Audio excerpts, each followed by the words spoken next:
Atma tırnalar, yığırak dillerge ışalar.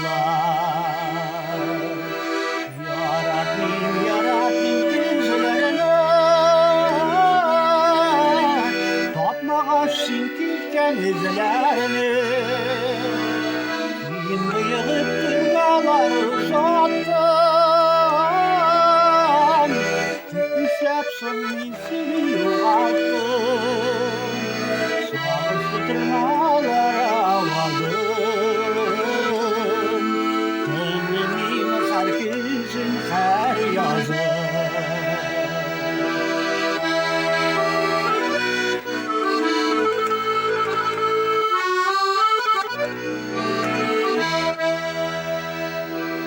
Kışlarda küterim yazılarını, tırnalar eğlenip kaytırlar dizilip tırnalar, yaratkan yarlarım tabarlar. Şimdi tırnalar uzattım, gitmiş yapsın seni yoğalttım. Sağırsı tırnalara vardım,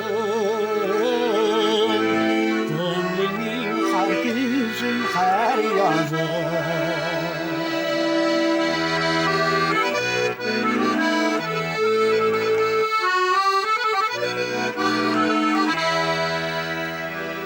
Tırnalar yıl sayın kaytırlar, bir gelip yağları kırırlar. Bin haman bir üzüm yalğızım, sen yokka gün kızga tün özüm. Şimdi yığıp tırnalar uzattım, dikmişlepsin seni yoğalttım. Sağırsı tırnalara vardım,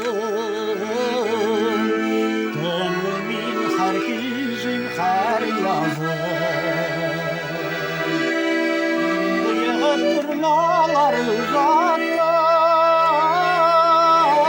dikmişlepsin seni